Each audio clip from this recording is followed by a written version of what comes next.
Since we don't have an official board yet, I'd like Andy to lead us in the Pledge of Allegiance. All stand, please. Flag, please. I pledge allegiance to the flag of the United States of America and to the republic for which it stands, one nation under God, indivisible, with liberty and justice for all. Okay, one of the first things I've been told to do by the county council is to swear in the new members. Terry Stevens is late, but she is on her way, and as soon as she walks in the door, I will swear her in. So if the 4 new members that are currently here will stand up, you are now considered planning group members.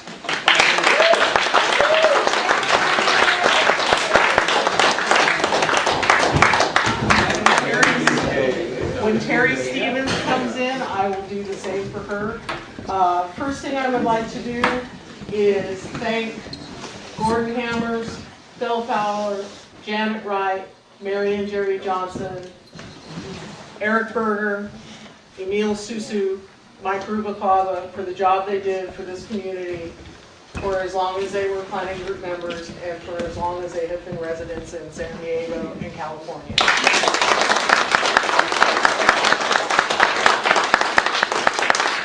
Thank you. Okay. Roll call. Currently, Tina Brown, William Crawley, Present. Janet Good, present. Jan Hedlund, present. Carl Meyer, Present. Terry Stevens is currently absent. We will not be holding nominations for the chairman, vice chair, or secretary at this time. It has been suggested to me that we hold another meeting within a week to do so. I'm going to be checking with county council to see if that is a possibility and the legalities of it. And be sure that you're talking about policy R1. Policy R1 specifically says January. Correct. That's why I'm going to cover all the bases so far as I can with the county. And also, when you do the oath of office with Terry, at least have her raise her right hand. Yeah, sorry. Thank you. We can redo it. We can redo it all together at the same time. Yeah. This is all new to me, everyone. So please forgive me if I make those errors, and thank you for pointing that out. We're going to go ahead and go through the correspondence that came in to Gordon, and I have a list here. The list he gave me started in November on the 13th. They had a preliminary agenda for the San Diego County Planning Commission regular meeting of November 16th. Also on the 13th, there was a notice of public hearing of the Historic Site Board on November 19th. On November 17th, there was Sandag actions dated November 9th. On the 17th, there was preliminary agenda for the San Diego County Planning Commission regular workshop of November 30th. On the 21st, there was San Diego County Department of Public Works notice of consideration of awards of construction contracts dated November 19th. And on November 29th, you received San Diego County Board of Supervisors agenda for December 4th and 5th. On December 1st, there was a meeting notice for the Traffic Advisory Committee of December 14th. December 1st, there was a Boutique Wineries Ordinance, Pod 07-001 that they received. December 6th was preliminary agenda, Planning Commission regular meeting of December 14th. On the 6th again was San Diego County Board of Supervisors agenda for December 11 and 12. And on the 6th, the notice of public hearing of the Historic Site Board on December 12th. All of that is here for anyone to review during the meeting or afterwards.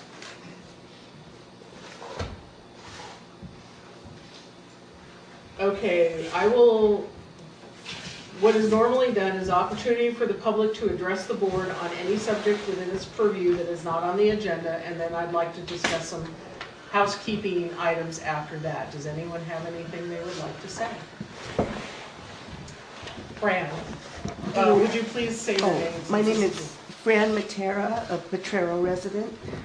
The awarding of construction contracts that we received information on, does that pertain to something in Potrero? Is that county-wide, or do we know what that is?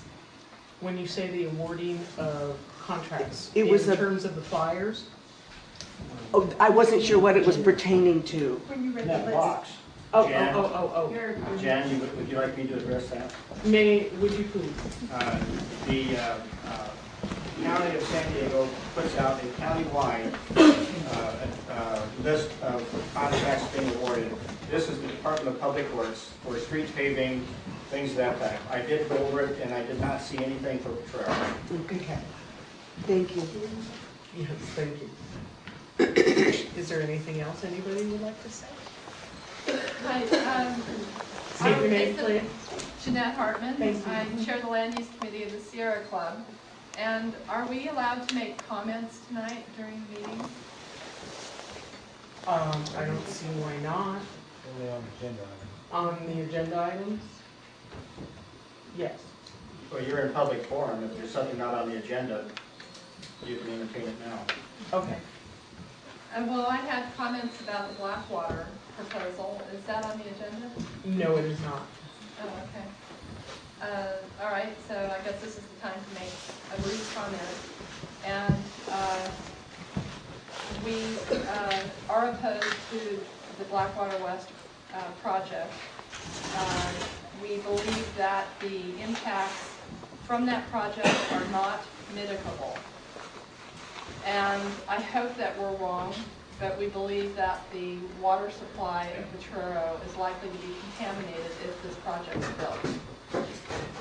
And we will be submitting comments to that effect after the EIR comes out this spring. That's all. Thank you. Mike? Yeah, to Mike Street.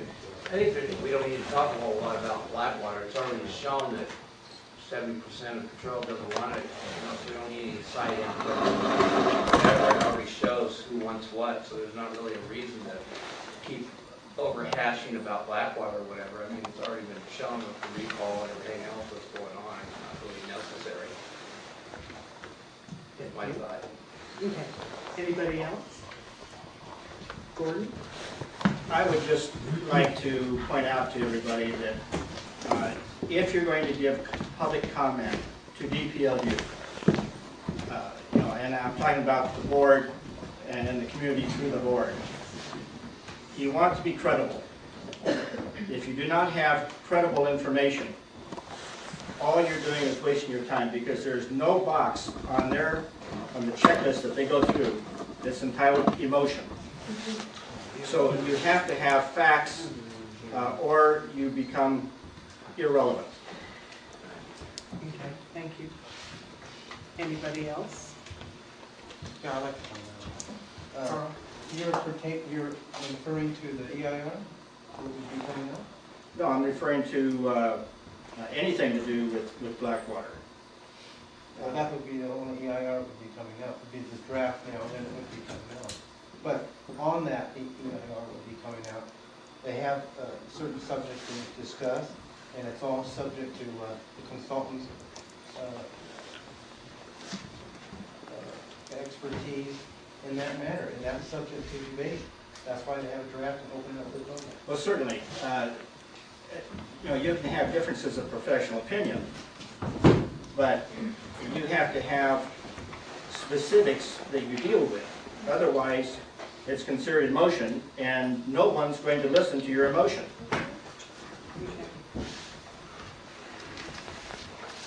Anybody else? Steve? My name is Steve Coward. I'm a resident of Potrero. Is there any action that the new planning group can take this evening that would officially or formally let the county and the Board of Supervisors know what obviously they already know, but not formally, that the planning group of Potrero is adamantly opposed to the project, and that we have very, very strong evidence now that the entire, or that a large majority of the community is adamantly opposed to the project. Is there something that can be done by you guys formally at this time? We cannot do anything like that tonight. We cannot do anything that's not on the agenda other than your public comments right now, so. That's why the consideration of another meeting where we can place out a new agenda within the 72-hour period, hold another meeting, and begin the process of making that statement.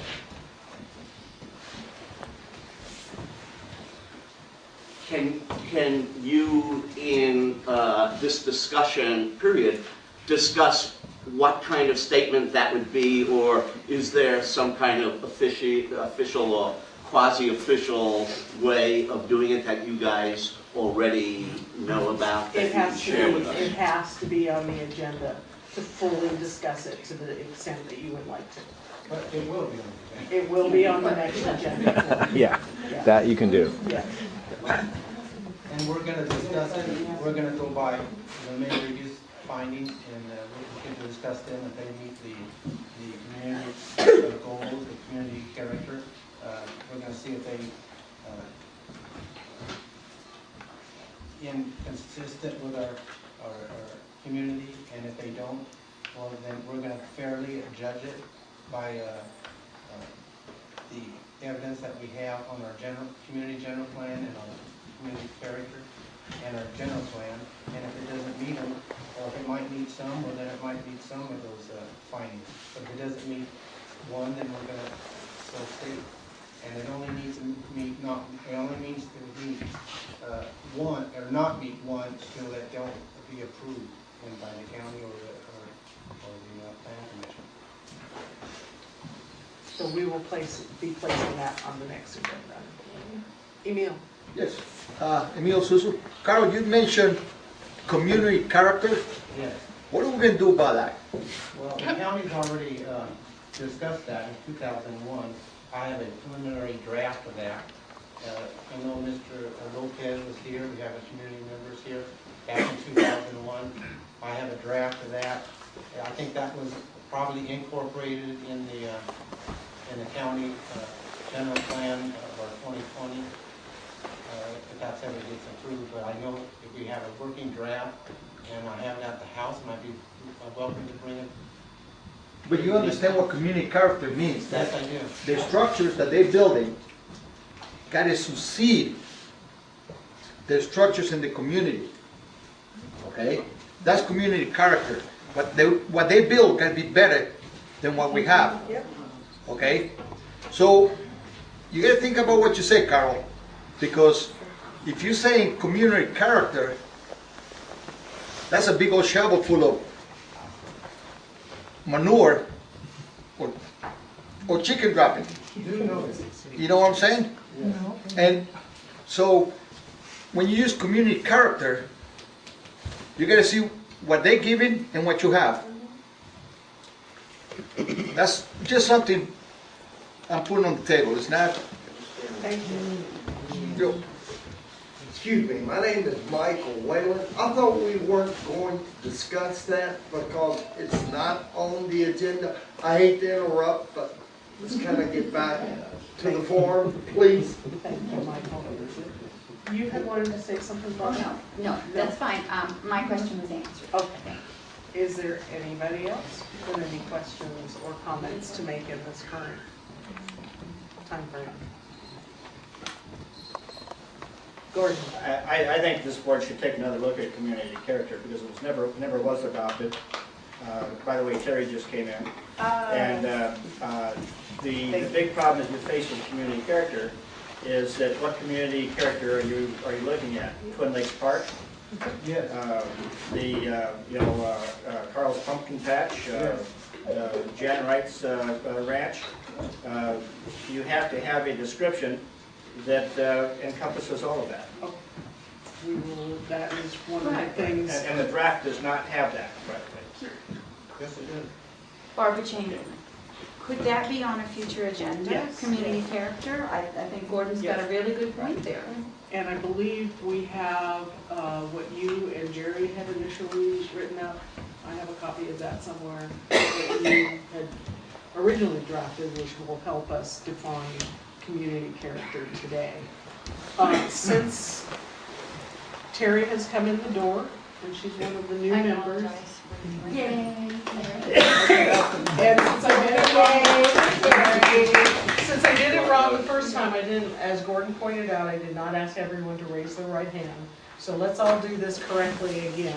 We're going to do the oath of affirmation of allegiance for new planning group members. Yes. Okay, stand over where? Okay. By Randy. Okay. And you too. Okay. We're getting picture perfect. This is a historic moment. It is a historic moment. Okay, please raise your right hand, which I didn't do before. This is the oath of affirmation of allegiance for new planning group members. I, please state your name. Jenny. I, William Crowley. Do solemnly swear that I will support and defend the Constitution of the United States That I will support And defend the Constitution of the United States and the Constitution of the State of California and the Constitution of the State of California against all enemies, against all enemies, foreign and domestic, that I will bear true faith and allegiance that I will bear true faith and allegiance to the Constitution of the United States the Constitution of the United States and the Constitution of the State of California, and the Constitution of the State of California. that I take this obligation freely That I take this obligation freely without any mental reservation without any mental reservation or purpose of evasion, or purpose of evasion. and that I will well and faithfully And I will well and faithfully discharge the duties upon which I am about to enter. discharge the duties upon which I am about to enter. And I do further swear And I do further swear that I do not advocate, that I do not advocate, nor am I a member of, nor am I a member of, any party or organization, any party or organization, political or otherwise, political or otherwise, that now advocates the overthrow that now advocates the overthrow of the government of the United States of the government of the United States or of the state of California or the state of California by force or violence by force or violence or any other unlawful means, or any other unlawful means, that within the 5 years immediately preceding that within the 5 years immediately preceding the taking of this oath, the taking of this oath, I have not been a member I have not been a member of any party or organization, of any party or organization, political or otherwise, political or otherwise, that advocated the overthrow that advocated the overthrow of the government of the United States of the government of the United States or of the state of California or of the state of California by force or violence by force or violence or other unlawful means, or other unlawful means, and that during such time and that during such time as I hold the office as I hold the office of planning group member, of planning group member, I will not advocate I will not advocate nor become a member of nor become a member of any party or organization any party or organization that advocates the overthrow that advocates the overthrow of the government of the United States of the government of the United States or the state of California or the state of California by force or violence by force or violence or other unlawful means. or other unlawful means. So help me God. So help me God.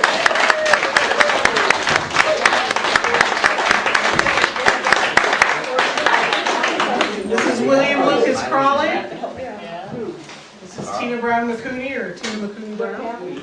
This is Janet Good, Terry Stevens, and Carl Meyer.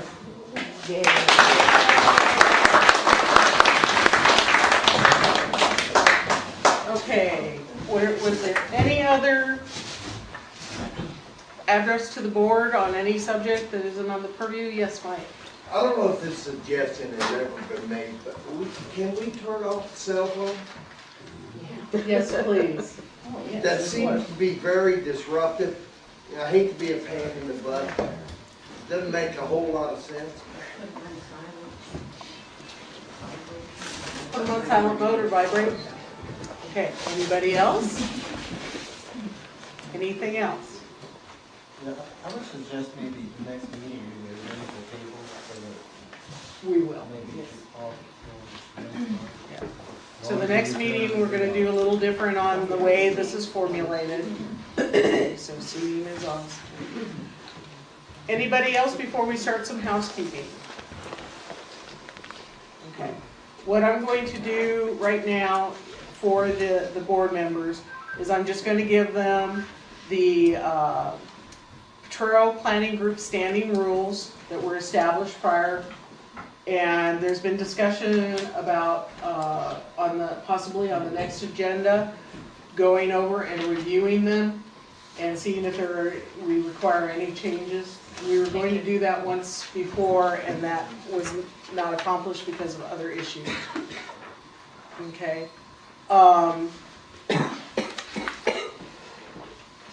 I think I will hold off on this. I do have copies of Form 534, but I will save that for when we do start going over the Blackwater issue next agenda.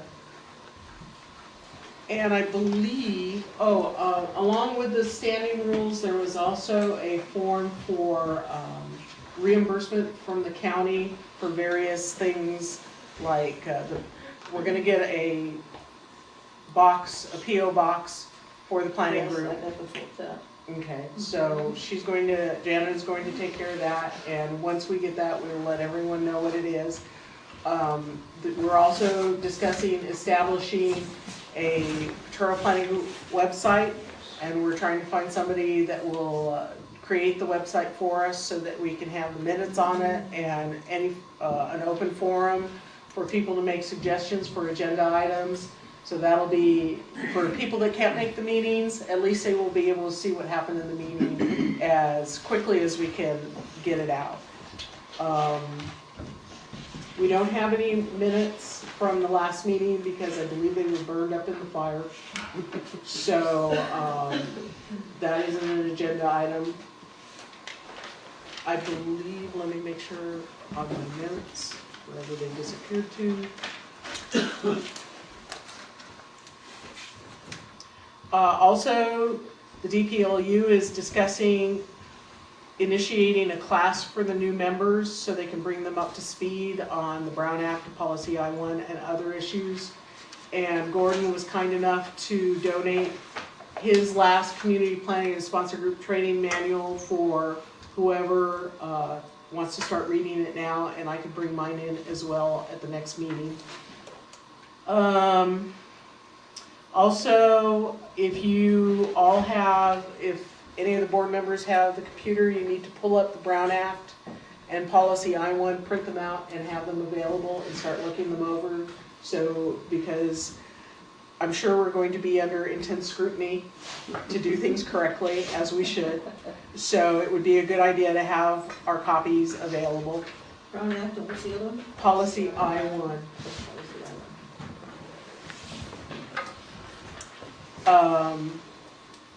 So I believe currently, upon the request of what we were talking with, an agenda item for next time will be the standing rules.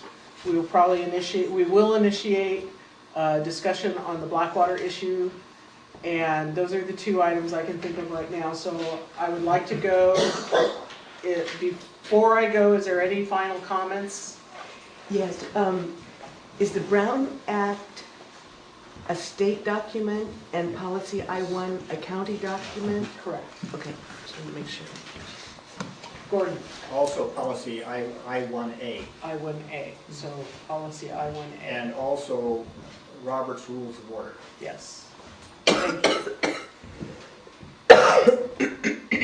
And you can get Robert's Rules of Order at any bookstore or even Amazon.com. And that's one of the, what almost everybody uses for meetings. Is there anything else anyone wants to speak on before we go into the discussion and possible action? Okay, the first item was request for fuel break on north side of Potrero Peak, and I would like to defer to Gordon, who had more knowledge on that than I do currently. Yeah, at the fire safe emergency disaster committee meeting, CDF was invited, and they discussed the possibility of fuel breaks. They're going to be taking a look at not only the fuel break on the north side of Potrero Peak, but also other fuel breaks that might be needed in the area. I think that probably all that can be done at this particular time is simply pass a resolution supporting the concept of fuel breaks on the north side of Potrero Peak and other appropriate areas. Okay, we will add that to the next agenda as well. So pass a resolution supporting fire breaks on Potrero Peak. Pardon? Concept. Or fuel break. Is there a go-to guy at the CDF that you are going to coordinate with? Actually, what I will probably do is talk to Brenda Wise, as she is the person that's been coordinating with CDF. Do we know who owns the peak? Yes. I have to look up his name at this particular time. But it's actually private property? The very top of it is BLM. BLM. But the fuel break would be on private property? Fuel breaks on private property. Do we know how the property owner feels about this? I mean, would he have to pay for it, or? He would not pay for it. He would not be obliged to do it. Jan. But I think that he would be amenable to letting CDF or somebody do it? CDF put in the fuel break. Email. Yes, this wouldn't happen to be Cameron, would it? No. Okay, I would recognize his name if I heard it, but I can't pull it up at this moment. just FYI, there's a gentleman in Coyote Hollow, his name is Cameron Ramazani, okay?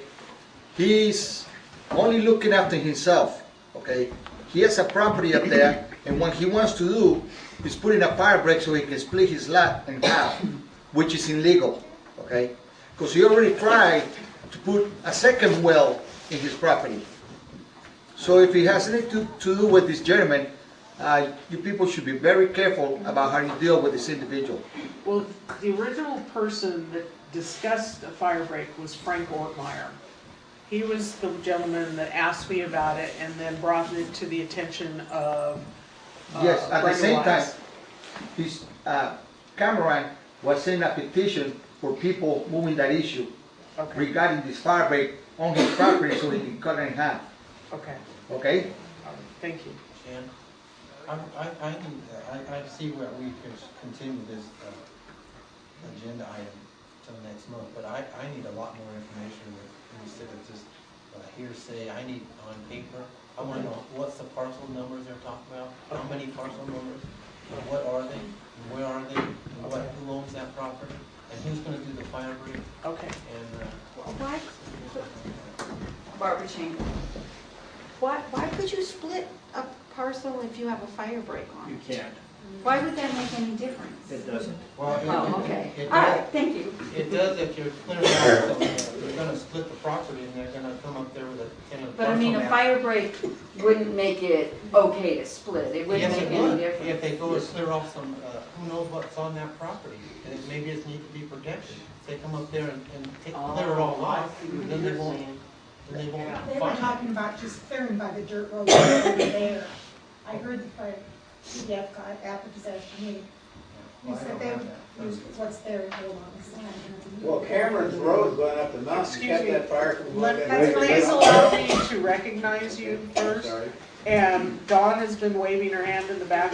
How effective are these? I mean, what are the studies on how effective the fire break's gonna be? I mean, you know what I mean, how effective it would be to stop the fire? I mean, or does anyone know any of those statistics? We will have to determine that. Yeah, 'cause I mean, that might be a big factor in how effective it's actually gonna be. What there's a possibility we can do is ask the gentleman from CDF who spoke at the meeting to speak here at this meeting. Yeah. And that way, there would be somebody with experience who could answer your questions more clearly than we can. Could also invite the property. Barbara? Ralph? Yes, I'm Ralph Stevens, Potrero. I thought the fire they were talking about is not fire breaks, but clearing adjacent to the roadways so there is an escape route rather than fire breaks. Right. I believe that was part of it. I came in late to the meeting, so I didn't hear all of it. Gordon? Well, the question is, what does CDF recommend? And what is CDF willing to do? Because no one else has authority to do that without having a permit. Whereas the state can do it, and the state can say, this is where it needs to be, and it will be automatically accepted. They've got rules that have to be followed. And the recommendation was that if you take the current road going up the hill off of Round Potrero Road and clear that out the appropriate distance, that would probably be the easiest thing for CDF to do. Once you get up on top, they have other roads that have been put in, and with his intent of subdividing, and the clearing on those roads could be widened out very easily. And that is something that the CDF chief indicated that he would investigate. But I question whether that's in the purview of this board. Whereas there is an organization in town that does have that authority, which is the Fire Safe Council. And my recommendation is that you support their efforts rather than going off and doing your own. All right.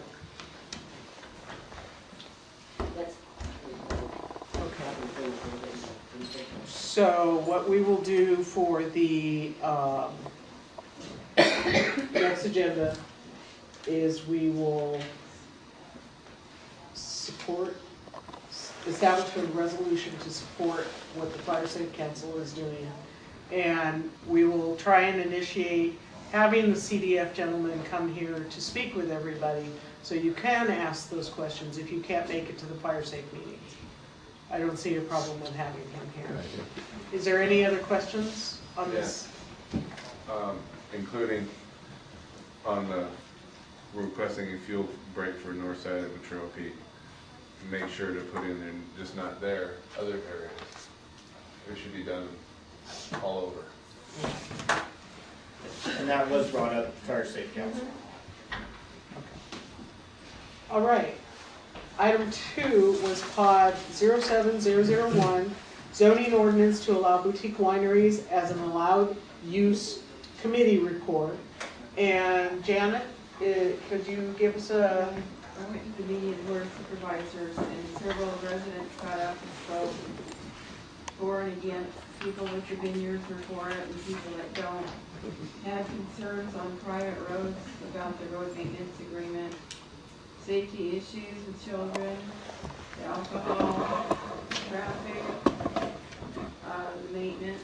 So Diane Jacob asked the attorneys if they could come up with something that compromised, and they're going to meet again in 4 months. And she provided an article from the San Diego Union Tribune from December 6, 2007 that says decision on wine tasting rooms on hold, land use changes sought for wineries. Okay. Are there any questions for Janet on this issue? Kathy? Somebody brought up on that particular instance, on that case, about having a different route so they wouldn't have to use the road in front of the school. Maybe have another way that they could go in and out of the winery. You mean the right property if they had a boutique winery? Yes, if they could have another route. That was suggested to me, and I thought, well, it's worth looking into, so that they would be in front of the school, you know. Well, because I know what you're saying, because a lot of us had those concerns too. Because there is drinking and leaving there.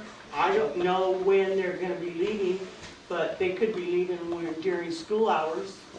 You know, and it's really crowded around there around school hours when they go to school and when they get out of school. Okay, thank you. Dawn? Shuttle too, might be another suggestion. I'm sorry, what? Shuttle, like a Shuttle. place where they park and have them cuddled in back and forth, you know, past the school time. Like the parking lot. Kind of, yeah, something similar to that, you know, everybody parks, they shuttle them in and they shuttle them back out after. I'm Eleanor Stevens, and we have visited very many wineries in the state of California. We grow grapes ourselves. And any winery that you go into in the tasting room, you do not come out there staggering drunk. You go in and they give you a little sample of wine, and you have that. You are not going in there to become drunk. You don't have to be drunk though. All you have to Kathy, have is 4 Kathy, sips. Kathy, you need to be I'm recognized. sorry. That's all I have to say. Okay. Aren't they just usually open on the weekends anyway? I mean, mostly, school's closed anyway. What about the other people? Kathy? What about the other people that drive that road on weekends? Well, we will probably continue this when there's more information. I don't think it will be continued in the next couple of meetings, but this will be coming back up again. So we will have, as it progresses through Diane Jacob and others, we will do a little more research on it. Was there anybody else that had any questions concerning this? Okay, I actually have one. Oh, I'm sorry. What about like certain hours during the day? Because if you go to like say the Alpine Brewery, they have only certain hours that you can go there during the day to make your purchase and then, you know, have some samples and then leave.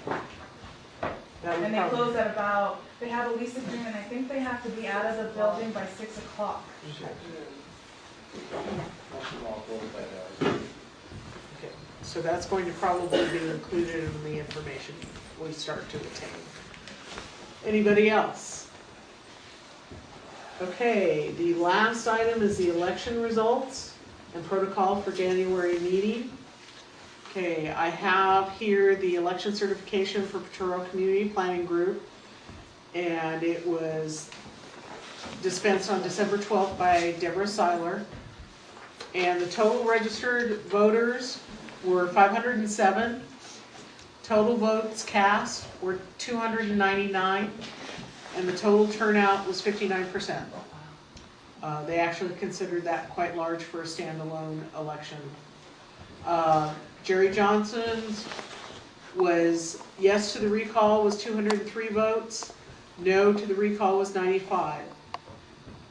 To succeed Jerry was Terry Stevens with 193 votes, which was 100% for her. There's a percentage ratio. I can get copies of this for anybody that needs it.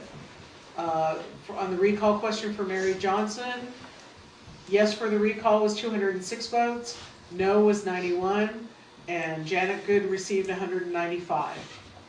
Gordon Hammer's recall question was yes was 214 votes, no was 84. Brenda Wise received 70, and Carl Meyer received 186. Janet Wright's recall question was yes 202 votes, no 96 votes. Ed Barilla received 49, and William Crawley received 192. And Thel Fowler, yes was 189 votes, no was 109. Tina Brown McCooney received 173 votes, and Anita received 56. And that was the established certified election results. Any questions concerning this? If anyone wants to see it, I have lots of copies. And Carl has lots of copies. Okay. As for the protocol for the January meeting, as I said, it was suggested that we hold another meeting possibly within the week. Oh, quick, I'm sorry, Fran. I noted in one of the newspaper reports that the people who cast ballots here, those 10 ballots were not counted? No, those were counted. Oh, they were counted? They were counted. They Oh, had, they good. did a Okay. preliminary count that Oh, night, okay. and then they did a final count on Wednesday, and that was what, And they were included? and they were included. Okay, I heard there was 2 sheriffs that went down with the 2 individuals to make sure that there was no one tampered with the ballot box. So, overall, I think the Registrar of Voters did an excellent job for us. Jan, can I make a comment? Raymond Lutz. Yeah, Raymond Lutz, Citizens Oversight. The entire vote count process was recorded on tape, and it is, first half has been uploaded onto the internet. So if you'd like to fall asleep, I guarantee you this will do it.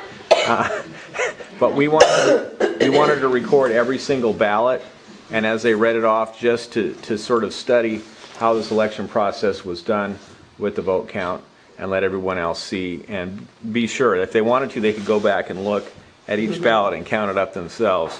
I'm sure that there was no problem with how the votes were counted. And as far as I know, that is the first time they have ever allowed anybody to film the ballot counting process. So they are much more into transparency than they were before.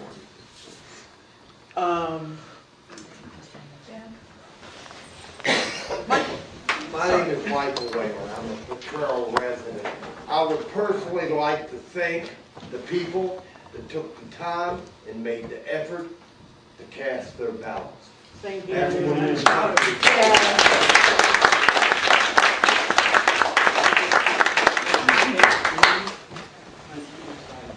Anybody else before I trip over my tongue? Yeah, I was asked by Yes. somebody who paid for this recall election. Who paid for the recall election? Yeah. You personally, I don't know. I wasn't involved in it. Gordon? County of San Diego. Taxpayers. And we will pay And for I all. heard a number somewhere around $11,000. I don't know whether Mr. Lutz has any information on that or not. I don't know the figure, and you probably would be very hard to figure it out. I had heard 25. No. It's around 11. I know they seem to have a couple of extra counters in there from what I could tell. They didn't need all the staff they had in there to count that. But I thought it went well, and I think it was a gift to the community to be able to have a vote on this. Usually you don't get it. So I think you should look at it that way. The people who had to sacrifice their position so that the community could vote, I think they should look at it in that way, and not a personal attack or anything on them. This is about the larger issue, and these people still have a lot of respect.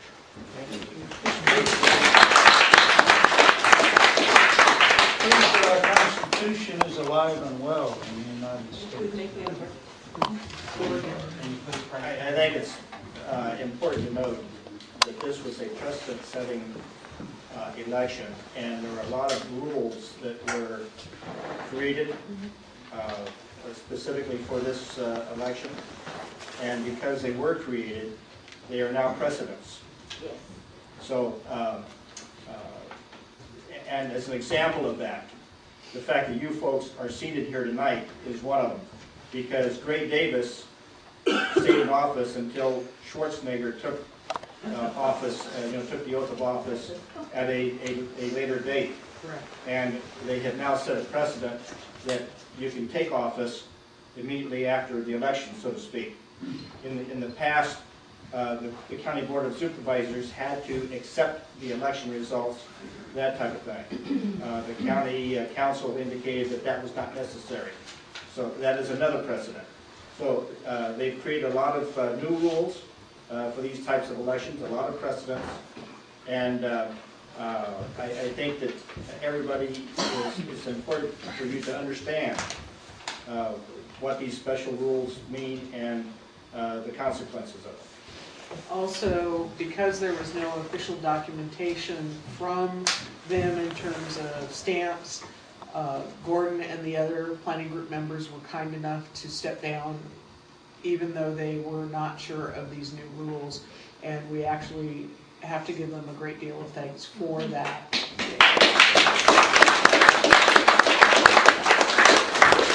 I was actually encouraged to challenge some of these changes. And because they are precedents, and there were people who wanted these precedents challenged. I felt that I did not want to participate in that, that it's time for this community to simply move forward. Thank you.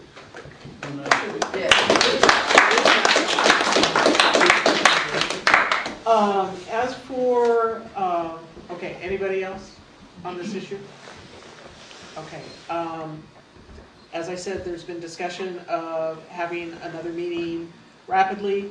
That hasn't been established, but if it is, the notices will go up 72 hours before, and we will get the information out. As for the protocol for the January meeting, would you please, Gordon, tell me what you meant by that on this agenda? At the time that this agenda was posted, these new rules were not, I was not aware of these new rules, or the changes in rules, I think is a better way to put it. And therefore, I was simply going to indicate that that you would be President Pro Tem, you would swear in the rest of the board, and you would have, I would assume that you would have election of officers on that agenda, and you would have your elections. Policy I-1 does say you elect your officers in January, each January. Correct. And you need to really check with county council whether you want to violate that or not. My suggestion is that even if you have an interim meeting, that you remain chairman pro tem for that meeting and have your election of officers in January.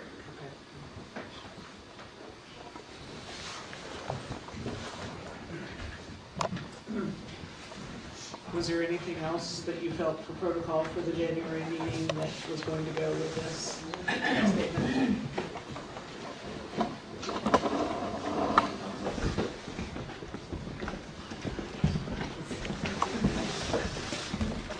Is there anything else in conjunction with item number 3, election results and protocol for January meeting?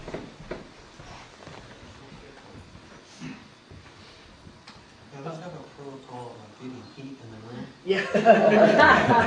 Thank you. Well, I believe Kiwanis from Gordon. Yes, the heat pumps are not functional. Okay.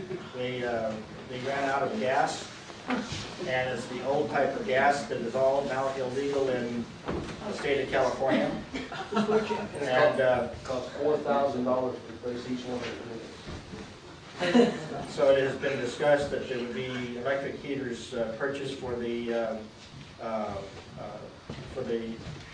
facility. However, there's not money to do that at the moment. Okay. And of course, if you have all the heat in the world, if you leave the door open, it's going to be cold in here. Yes. The barn door just closed. And from a comment I heard Bill making earlier, they're going to discuss the planning group meetings at the Kiwanis, whether we can continue them here or not. On Saturday, you were going to discuss that? The question is, who's going to have the key? Okay. Key. Okay. And who's going to open and close? If you rearrange the furniture, who's going to put the furniture back? Okay. Things of that type. All right. And you're welcome to have it here, I would assume. I can't speak for the club. Okay. But you have to understand, you have to leave it the way you found it. Correct. Terry. Can we look into other sites for possibilities, Sure. like the library? For Yes, example, with heat. With heat. With heat. Mhm. Okay. Um, Yes. That's good, let's pursue other places. Robin. Robin Simmons, I live in Potrero. Could the county reimburse or help the Kiwanis pay since public meetings are held here? Help with the getting new heaters or anything like that? Would that be a possibility? We can check. I think you have a $600 annual budget. Oh. Maybe not. Okay. I'll look But into it. donations could be accepted. Okay. Barbara. Are there community block grants available for a community center? Possibly. Because there are possibilities. because I mean, it is, as long as the Kiwanis share, it's a community center. There might be something that could be, For the community, you know. it's helpful, worked out, yeah. They might have some extra heaters from the Barrett Janet Junction has a question for you, tents. Gordon. Is this a Kiwanis building, or is it for the community? Who owns Sorry. our building? The Kiwanis Club owns the building, and they have created this as a community center for the community. Now, there obviously has to be rules. Right. Use and that sort of No, thing. it's not for the community? No, It's for the community. That's not what he's saying. But there has to be rules of use, such as who's going to clean it up, who's going to rearrange the furniture, who's going to unlock the doors and lock the doors, things of that. Because somebody has to take responsibility. Even if we use another location, somebody's gonna need a key, somebody's gonna have to take responsibility. We can't come in and trash the place and walk away and then come back expecting to use it again. So that's what they're going to discuss on who's gonna get what and who's responsible for what happens. Yes, Carl. Kiwanis Club.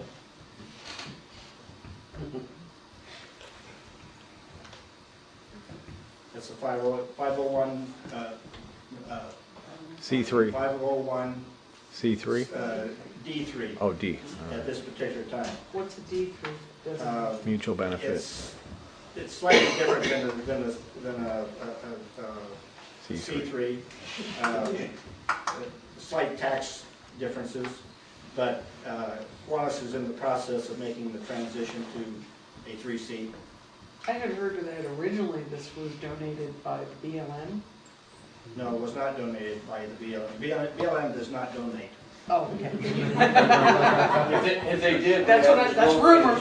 That was rumor, that's why I added It it. was obtained from BLM. Okay. It was The patent deed. a patent deed, money was paid, there were certain requirements set up to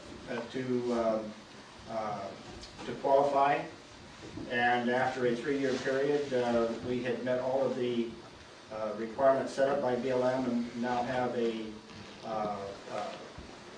clear grant deed. The only thing that can be done with this facility, though, this arbitrarily said that the Kiwanis Club was to cease to exist. They can only donate this to some other nonprofit corporation. Oh, okay, good. And if they don't, it goes back to BLM. Oh, yeah. We'll They come up cannot with something. sell the facility to a private party for private use. Okay. And if somebody were to sue the Kiwanis Club and get all their assets, they can't get this Okay. because it's not available for that purpose. Okay, is there any, William? Yes, I have a question of Gordon. Is this the seating arrangement normally? That way when we leave, we can, that way we know? Well, yes, however, it doesn't mean it's going to stay that way. The rule is that you leave it the way you found it. Okay. You can rearrange the furniture, but when you leave, you have to put the furniture back the way it was. Okay. So, if everything's upside down, we turn it up, we gotta put it right. Okay. You leave it the way you found it. If everything's upside down, call the sheriff. Thank you. Okay, is there anything else that anyone would like in conjunction with number 3? Okay, would you call for adjournment? Somebody? I know. Second. Okay, we have adjourned the first meeting of the new planning group. Good job.